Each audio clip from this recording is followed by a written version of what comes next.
What's up, everybody? This is Doggie Diamonds, the host of Doggie Diamonds No Filter podcast. For the latest in entertainment with no filter, make sure you download my podcast, Doggie Diamonds No Filter, on radio.com.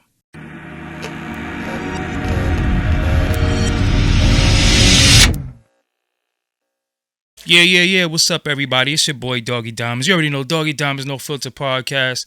We live and direct today. I got two people on the phone. Introduce yourself. Who want to go first? Matter of fact, let me tell them who we got on the phone. We got Reggie Wright Jr. and Mob James on the phone. What's going on, bros? What's going on?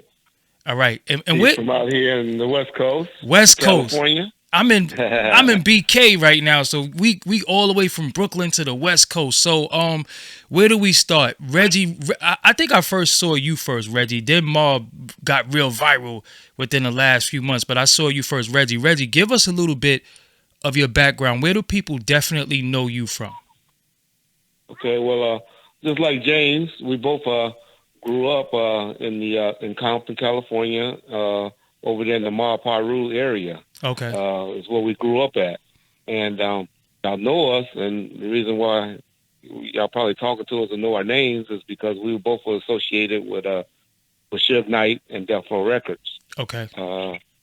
We both we are two of the rare ones, James didn't finish, but we are two of the rare ones that can honestly say that we went to elementary school, junior high school, and the high school with Suge. Oh, wow. And so we real rare on that part, even though James, he took the easy way out on us at the end, but I'll let y'all get into that. So y'all know. Anyway, so y'all know Sugar Bear then. Y'all know Sugar Bear. We know him as Sugar Bear. We know his mama and stuff. Okay. And James was, he was actually closer to Suge back in the day as far as growing up and stuff like that, because he lived real close to him. And so he's the one that's kind of responsible for bringing Suge, really bringing the mob to Suge and Death Row. All my fault. All his fault. So we go. That's why y'all know us, and that's why we here. So we could blame James for all of that. You responsible for all them red suits and all that stuff that was going on. That's all you're doing. Well, the red suits came in when the bulk of the mob came in with me and my brother and the rest of the homies came in, and he felt untouchable at that point. And I'm responsible for bringing all the guys to him to get him to where he was at. So when you say mob, because that's also a part of your name, what does mob stand for? I thought it was member of Bloods, money over bees. What does mob stand for? Well, we had various names for it. Money over bitches. Okay. The mob was. Man, it's hard to describe without saying it, but it was just money over bullshit. Okay. And that's how we lived, and we introduced Suge to the mob, and now there's motherfuckers only broke. Yeah.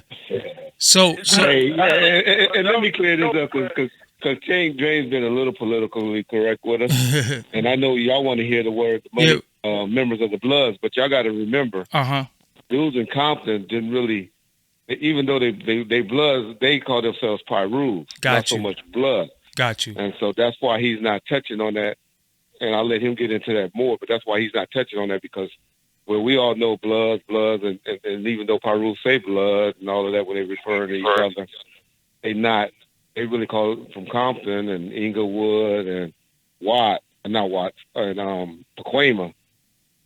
They really call themselves Pyrus more so than Blood Cars, which is a LA thing. Got you. So because it's different variations of Blood, but it's not different variations of Pyru. Does that make any sense? No. You gotta. All the LA is Bloods. Okay. The majority of, and just in Compton, and you got Pacoima Pyrus. You got all the Bloods and Pyrus in Compton is just Pyrus. Got So you. it's pretty much the same thing. We all represent the same thing, but different. They got red, we wear burgundy. Oh, Some of the problems is a different color, but we represent the same thing. got you. Got you. So you go back with Suge Knight, James, was Suge Knight an official member of Bloods, or was he like just an affiliate? Because I always thought he was a Blood. Suge was born and raised in Compton. Mm-hmm. Uh, his moms didn't let him affiliate with us per se. Uh, Everybody in the hood knew him, the majority of the people, but for this gang banging, he never did. Mm. Um, Suge started and with us in 1988.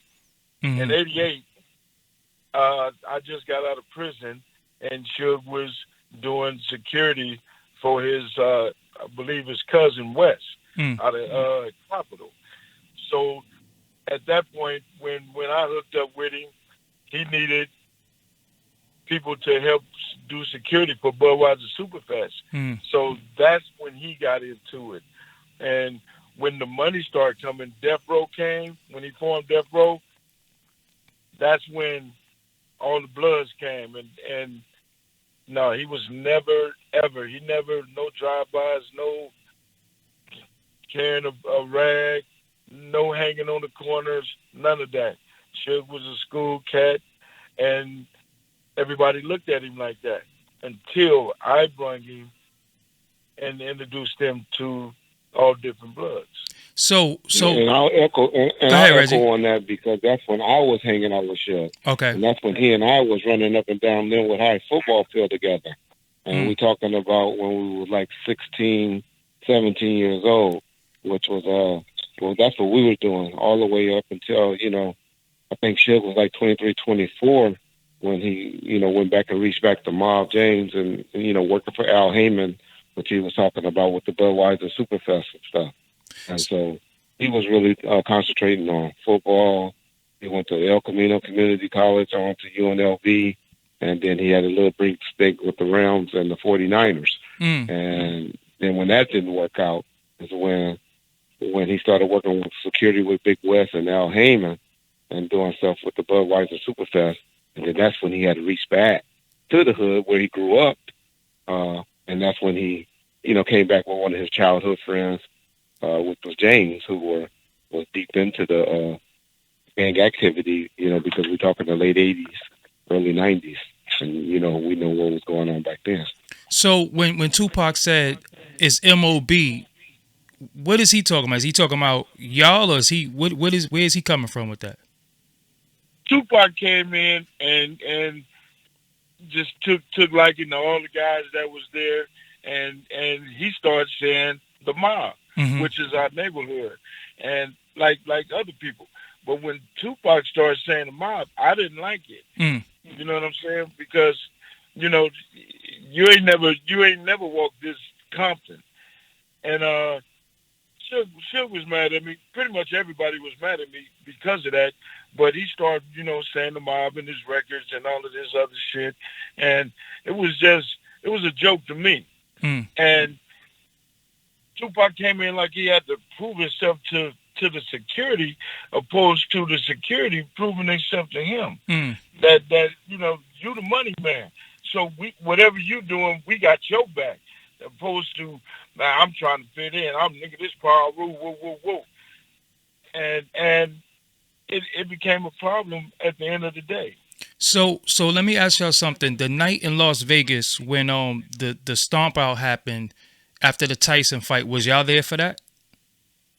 Yeah, I was running 662. That's the So club. I was at the club as well. Neither one of us was at the MGM that night. Mm. We both was at the club, making sure everything was straight at the MGM, not the MGM, at the 66 Club 662. So And when James was, Mhm. what he's saying, James was responsible for the keeping everybody at the door. The guy at the door that make sure you get in line and who gets in line, and make sure the wrong people don't get in, Mhm. and make sure the right people do get in. And that's what James was responsible for. So Yeah. when y'all heard the news, because y'all had to be at the club. So did everybody come to the club after Tupac was shot, or did everybody go to the hospital? Suge them came to the club when they said Tupac was rushed to the hospital and said that Tupac was going to be all right. Mm. So we all stayed at the club partying. You mean You mean Stayed at Suge the with the club. bullet, Well, the Gray's well, head? let me clarify this. Let me clarify this. What happened was, yeah, Suge did go to the hospital and Okay, everything, okay, but Suge just barely had a graze, and he wasn't that bad. okay. As He wasn't bad at all. it wasn't that bad. So later on that night, even though a bunch of people did go to the hospital and was around, about in Vegas they party all night. They pretty much like Miami. Mm-hmm. When you ever go to clubbing in Miami, those clubs stay open till 5, 6 in the morning, and that's pretty much how Vegas is. And so what James is saying is after the fact, about 4 or 5 in the morning when Suge got released, because the incident happened around 11. Oh. Sometime that night, Suge came through and just pretty much announced to everybody that Tupac's going to be okay. Mm. And he'll get more into that story, if we touch on that. But why we here Yeah. as well, so we're not gonna go in too deep on a lot of stuff because we got our own thing we Yeah, here. y'all gotta. Yeah, we're gonna announce that in a little bit. So y'all party and then everybody's like Tupac is okay. Like when did y'all realize, okay, shit, he's not okay. Like something is he's in grave danger. Like his life is in jeopardy. Well, me personally, we was back in the neighborhood, and a lot of shit was going on then in the neighborhood because of that incident. Mm-hmm. And then what? Was it two? A few days later, they said he was gone. Mm. And exactly 7 days. 7 Okay. days. The 7 day theory. Yeah. Yeah, my whole thing was, okay, damn, you said he's gonna be all right, and then bam. But Heron is one that said, because Heron went to the hospital and stayed up there. Mm. And when Heron came back, Heron said it wasn't looking good. He might make it, and this and that. So our minds was focused on other shit. Mm. To be quite frank, retaliation and everything else. Mm. So we had issues going on, and we wasn't really tripping off that. And I really wasn't tripping off of it. But we had other business to take care of at that time. Got you. So when Tupac passes away, us on the East Coast, we was hearing conflicted stories about who was responsible for it. Reggie, wasn't it a point that they was blaming you for being responsible for some of that stuff? No one with any credibility. That's Okay. old white men in 2004. Okay. That start coming out with their conspiracies and DVDs and stuff like that. People that was working on the Titanic and working somewhere else and decide, okay, this is a way I can make some money. Yeah. And so, it was me and Suge. And me and Suge's wife. Wow, yeah. All of those are just people that's out there trying to push their narrative. The battle for Compton, right? That's what it was. The battle for Compton. Reggie Wright. Yeah, I actually saw that. I saw that. Yeah, and he done did about 3 or 4 different DVDs about that. And so that's what that's about. But anyone with sense or anyone that was in the know has never accused or even thought anything like that. You got to remember, Tupac Mama, I done did. When Suge went to prison, I took over running Death Row Records. Mm. And me and her done had many, many conversations where we done put, the greatest hits albums together, Still I Rise album together, Until the End of Time albums together, and all of that. So she suspected Reggie Wright of having anything to do with her son's death or anyone around them. You think they would have been in business or doing things with us? Yeah. I don't think so. Yeah. Rez, let me cut you off real quick. They had they stories and was trying to put it out and put the blame on other people.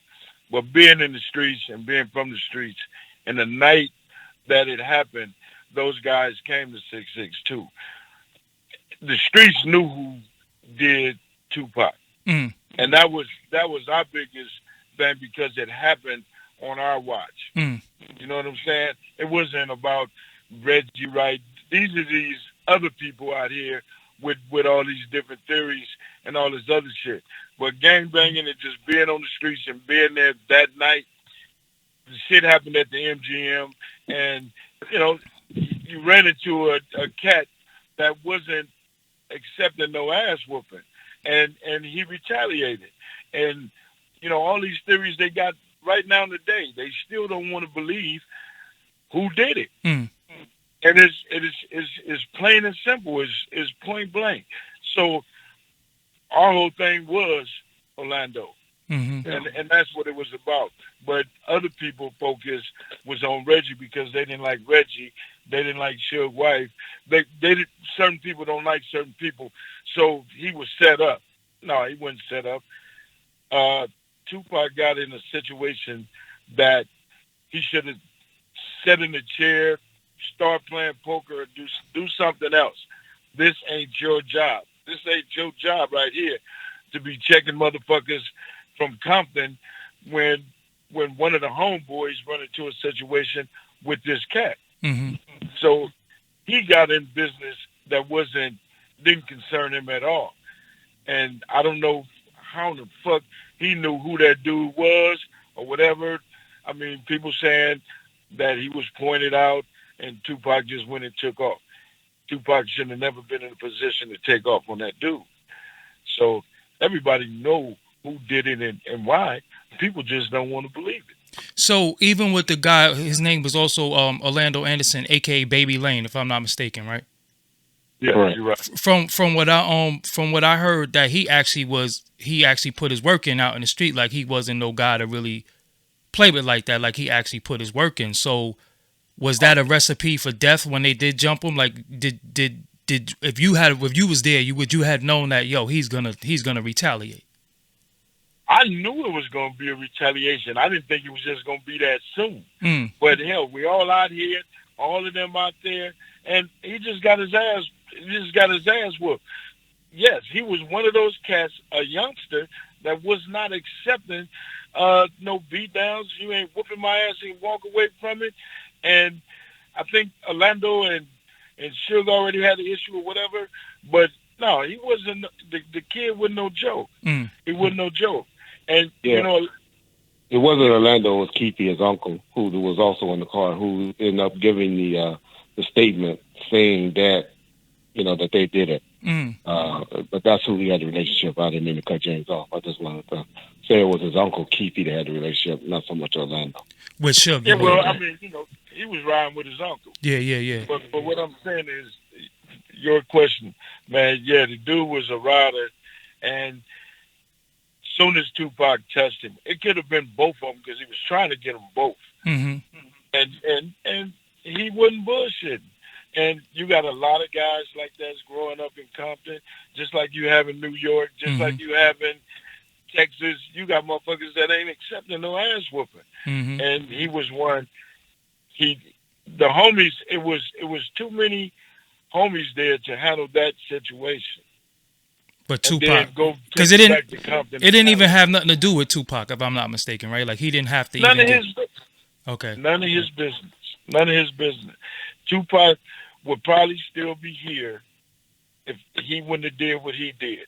Mm. Let all of these security guys handle that situation. Got you. And Suge should have had him right on his side and said, "This ain't your business. You're an artist. You're not a security. You're not security. You're not a gangbanger. You ain't. I mean, you can kick it with them, smoke weed with them, do whatever you're gonna do with them, but you ain't finna be out there fighting and shooting motherfuckers." Yeah. Tupac was death row money. He was straight death row money. And knowing the history of Tupac, we all know how he is and how he likes to be loyal to who he's with. Mm-hmm. That's not the point. That's not the point. And I got that point, but the point that James is making is that the people that surround him, such as Trayvon Lane, who all names we know, shouldn't have went up to Tupac and even talked to them in his ear or in his area to the point where Tupac would have took off and ran and did what he did. And that's what the issue was. So in Los Angeles, y'all basically knew what happened on the street. But in New York, we're hearing all types of conspiracies. We're hearing Suge Knight set it up. We're hearing Puffy has something to do with it.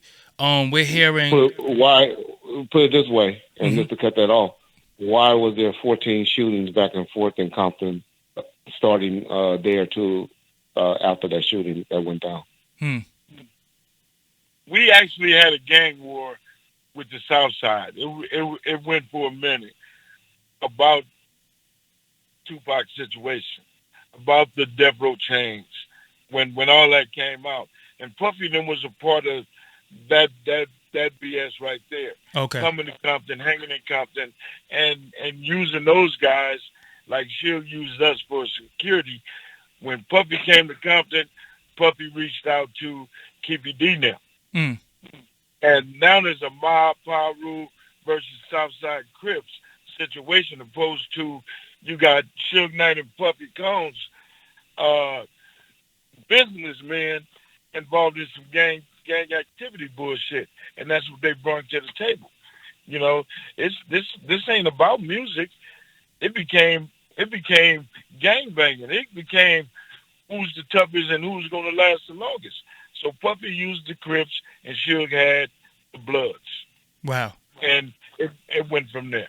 So and you're actually this is your hood. You're basically both sides, Bad Boy and Death Row, use your hood to create a war that was already gonna be because y'all rivals anyway. But the fact that both of these guys had money, they was able to fund the blue and the red, and that's what even fueled it even more. Is what you're saying? Exactly. Wow. Exactly. Yeah, and in fairness to all of this, these things were happening prior to that, the chain incident. But he enhanced Southside were hanging with Bad Boys years before that. Mm-hmm. And the Ma Paru was hanging with Suge and Death Row years before that. It's just that neither side were afraid of each other. And then when that escalated by Puffy putting the bounty out on the Death Row chains, is why Puffy get blamed for that. And then basically TPD pretty much saying that Puffy, after Hit 'Em Up came out, and Suge was fucking on Missy, Puffy's baby mama, and Pac was allegedly fucking on Fate. That made those dudes want to take it to another level. And when Puffy allegedly put the $1 million out on the on the streets to KPD, they gave him more incentive to do what he had to do for them to do what they did in Vegas.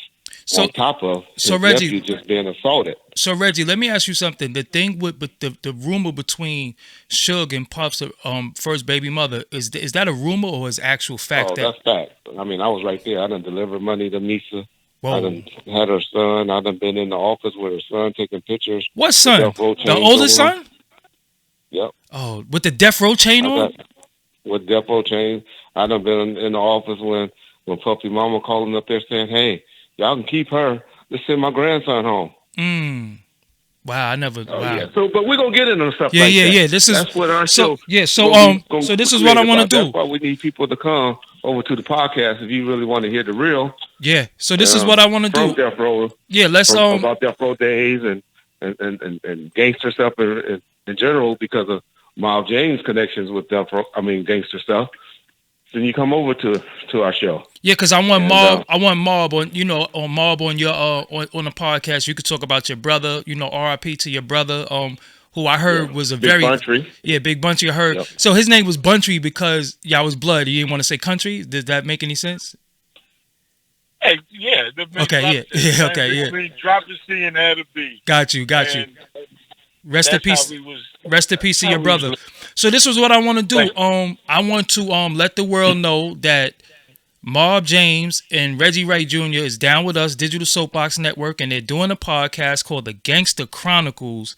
It's going to be the first. You seen them on various interviews. You've seen these two men on Vlad TV. You've seen them. Now they're going to be able to tell their story their way and give you more information. I'm just doing the intro right now, giving y'all to let y'all know. And this show is going to start Thursday, March 28th, which is next week, on the Digital Soapbox Network. It's going to be on iTunes, Stitcher, Spotify, everything. I got the artwork right here. I ain't even going to show y'all the artwork yet. So how does it feel that y'all finally going to be able to tell your story your way? Me personally, go ahead. From the beginning, I didn't want to say shit. I didn't. 2002 was the first interview I ever did when my brother was killed, and that was on Suge, just stay the fuck away from my family. Then you start hearing different stories about death row and all of this shit like you hearing now. People just didn't understand what was going on. So I did one with Greg Keating. And that just like really just let a lot of my frustration out to let people know. Y'all blinded to the fact and y'all still saying y'all love this guy and that guy and this guy was an OG. I didn't like it. So I feel good, and I feel good right now today being able to just put the real out there and let people really know why Tupac was killed, who killed Tupac, and stop all the bullshit. So I'm feeling real good about it, being able to speak and just let up all my frustrations, man. Got you, Reggie. Reggie, go ahead. And I want to echo the same thing, of course. And then, and the main thing, and it's not just going to be about Tupac and Death Row. You got one of the, I was a police officer in the city of Compton, and so I dealt with many different elements of the rap world, the gang world, political world, and all of that. And we're going to touch on subjects like that. We're going to touch on subjects, like I said, in Bunchery, James' brother, talk about some subjects, just stories about him. People just want to know stories about him. How was it growing up? Did he play baseball? Did he play basketball? Did he play football? We're going to touch on stories like that about many of the mob members that grew up with us that y'all done heard about on Live and Die in L.A. We're just going to touch on stories about them, not just all the negative stuff that y'all hear about them. We just want y'all to get to know people, know about them. You're going to hear good stories about Suge. You're going to hear negative stories about Suge. And you're going to hear, stuff that's going on with current events. We're just going to just be on a topic of, just like you and your platform. Yes. Just on whatever's going on, keeping things current, and just hearing it from, a guy in law enforcement that has connections and, had ties in law enforcement, but also had ties and dealt with people that wasn't, connected to law enforcement. A guy that had some industry connections. I ran, Therefore Records for 6 years just to get some inside stories on that. And so if you just want to hear stories and not, you want to hear good and you want to hear bad, and you can come over there with James, who's connected to the streets, and Reggie, James is uncut. Yeah, James. I like James because right now we on No Filtered. I like James because he has absolutely no filter. So to let the people know, it's going to be on radio.com, down with the Digital Soapbox Network. The Gangster Chronicles, hosted by Reggie Wright Jr. and Marb James. Before we go, I'm a Brooklynite and I grew up with this guy. So this is near and dear to me. When Biggie got killed, Suge got blamed for that too. What could y'all touch on with that situation? Did y'all know anything what happened with Biggie? Does LA know who killed Biggie?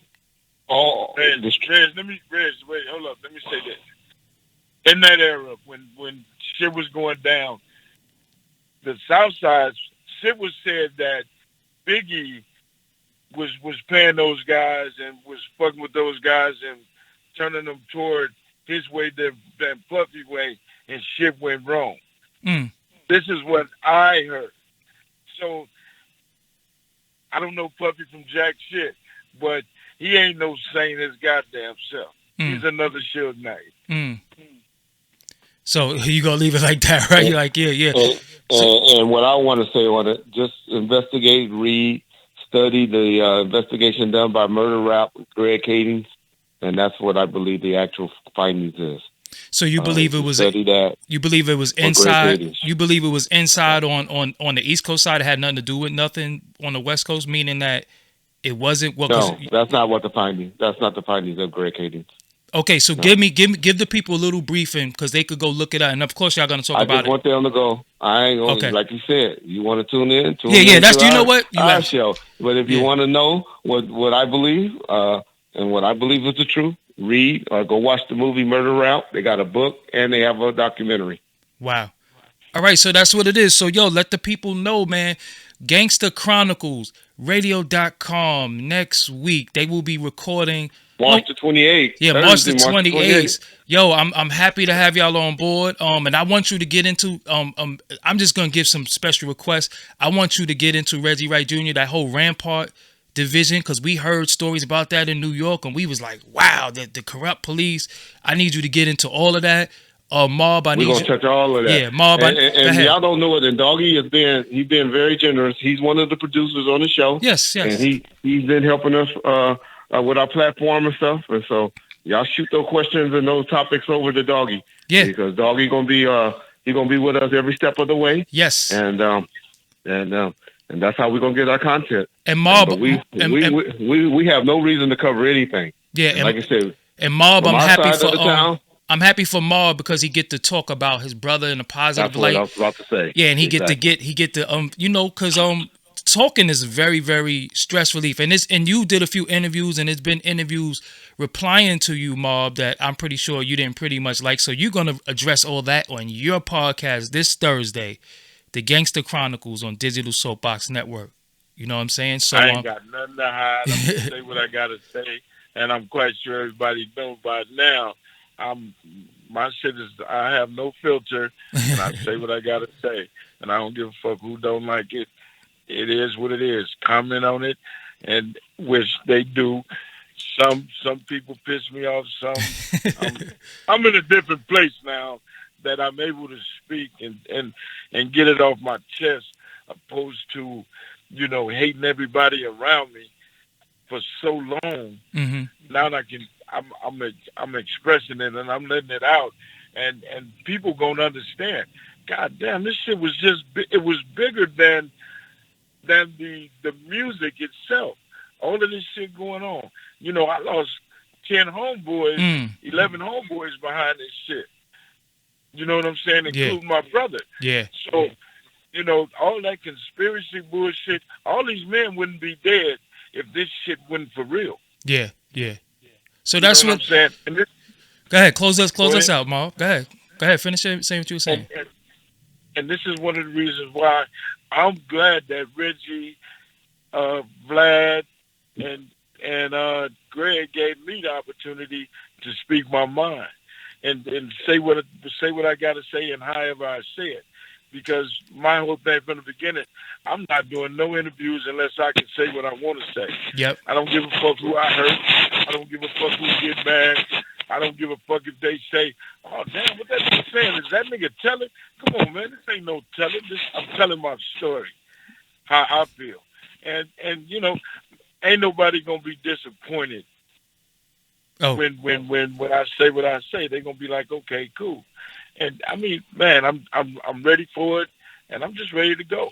Next Any week, questions you got, yeah. So what's gonna happen is when they, I'm gonna set up something to where we gonna get the fans involved, and I'm gonna shoot y'all over the questions, and they want to know this, and y'all gonna address everything. Shout out to my partner, Big Steel, Digital Soapbox Network. I welcome y'all to the family. With that, I'm gonna holler at y'all later on, and peace. I'll call you later on, Reggie Mob. Good meeting you, and we'll build later on. Thank you, dog. Thank you. Peace, y'all. All right. All right. So, yeah, that was holy. I don't know if y'all heard some of them stories before, but I've seen some of the interviews they did, but I didn't really get a chance to watch them in depth. But that just down what Reggie said about people playing with people's kids. Whoa, that always like. I don't know, man. That's a whole new level, man. But yo, man, this is Doggie Diamonds, yo. What listen, let me explain something to y'all. What we doing over here is we setting the precedent for giving people the opportunity to get their voice out there, where it's not about exploitation, it's about giving them their own platform, using my platform. Y'all already know, man, when I was doing this podcast thing, nobody wanted to sign me. Nobody wanted to put me down with their network or none of that. So what I did, I signed myself. And I created something. And now I'm helping people just like me. So that's what it's really all about. So, salute to everybody doing what they doing. I know y'all be praising a lot of people. And this person is this person is that. That sound good, but who they help? Who they put on? You know what I'm saying? I believe in putting people on. And I'm not finished yet. The next couple of months, you are going to see what I've been working on behind the scenes. Why I ain't been on the internet all day and why I don't be blogging all day and all that, even though I be wanting to, but I just don't have the time to because I'm doing a lot behind the scenes. So I will like to say shout out to every subscriber on iTunes, radio.com, Spotify, Stitcher, all the streaming platforms that y'all subscribe to Doggie Diamonds No Filter. Shout out to everybody who subscribe on YouTube. Shout out to everybody who follows me on Instagram, Facebook, Twitter, Snapchat. If you rock with me and you know my journey and you've been rocking with me this long, I am very, very thankful to you. I salute you. That's what it is. I'm Doggie Diamonds, man. Doggie Diamonds No Filter is the podcast. Doggie Diamonds TV is the YouTube. Digital Soapbox Network is the network. And watch. That's all I'm going to say. Watch. Watch. Y'all know I work hard. I haven't been in this game for 12 years because I'm a fool. You know what I'm saying? So with that, I'm Doggie Diamonds. Let me run the outro. You are now watching Doggie Diamonds TV. Make sure you subscribe to this channel. Also, you want to hit the bell so you can get all notifications of when I'm going live or when I upload new content. And don't forget to like, share, and leave a comment on this channel. Peace.